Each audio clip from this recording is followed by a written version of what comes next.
voudrais d'abord informer aux téléspectateurs que la boîte noire n'est pas noire.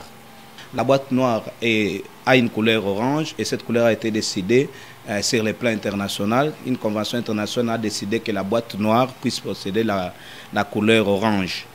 Et la boîte noire, c'est un dispositif que nous trouvons dans les avions qui permet à ce qu'on puisse récolter des informations dans un avion pour savoir la conversation entre les membres d'équipage et la tour de contrôle, ainsi que les conversations ou bien des conversations entre ceux qui sont dans l'appareil, ça veut dire les clients. Selon la convention internationale, les avions des lignes, les avions de ligne, ça veut dire des avions qui font beaucoup plus les longs trajets.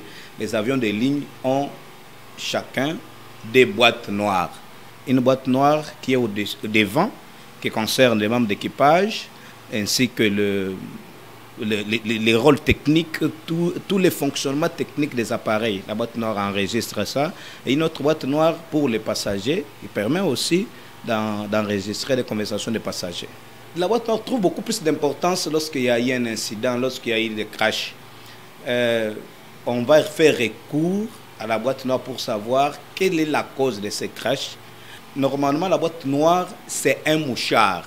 Si peut-être en politique ou en droit, quand quelqu'un est mouchard, on le traite mal. Mais la boîte noire joue le rôle d'un mouchard. Ça veut dire que toutes les conversations que les pilotes ou bien les membres d'équipage ont avec la tour de contrôle, ont avec ceux qui dirigent l'avion. Vous savez que chaque avion, quand l'avion est en train de quitter un point à un autre, il y a toujours des informations avec ceux qui dirigent la circulation aérienne pour lui dire il ne faut pas prendre cette hauteur-là parce qu'il y a un autre avion qui est en bas. Alors, il ne faut pas... Et lorsque le pilote a aussi un problème, il trouve un incident, il y a un dysfonctionnement des appareils électriques, électrotechniques qui sont électroniques qui sont dans l'appareil, dans l'avion, la boîte noire est en train d'enregistrer toute la conversation du pilote avec ceux qui les dirigent. Si le pilote se perd, par exemple, la station d'Indjili ne voit plus le pilote est perdu et pourtant, un avion devrait atterrir en Ndjili, mais l'avion est perdu à Maluku. On ne sait plus, on n'a plus de traces. La dernière conversation des pilotes avec les membres de l'équipage, avec les membres de la tour de contrôle, sera enregistrée par la boîte noire. Et lorsque peut-être il y a eu crash, parce que vous avez parlé des crashs, après les crashs, on pourra prendre la boîte noire et la boîte noire va nous donner les informations.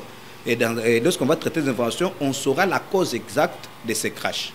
Dans le fonctionnement de la boîte noire, on a déjà fait ça de telle sorte que même en profondeur, l'avion qui a été perdu dernièrement a eu à avoir même la profondeur de plus de 700 mètres.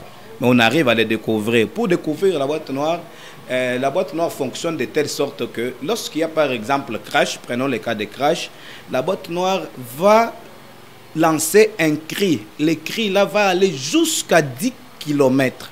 Et la boîte noire s'annonce là où il est.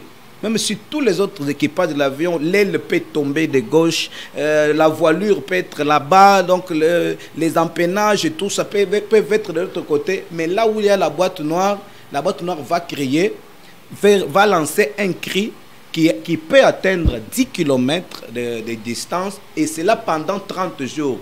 Voilà pourquoi il faudrait que lorsqu'il y a eu crash, qu'on puisse déjà procéder à la recherche de la boîte noire pour savoir les causes du crash, parce que dans les 30 jours, la boîte noire fonctionne normalement. Si on dépasse 30 jours, la boîte noire peut devenir silencieuse et ça sera difficile qu'on puisse découvrir la cause ou bien qu'on puisse découvrir là où se trouve la boîte noire.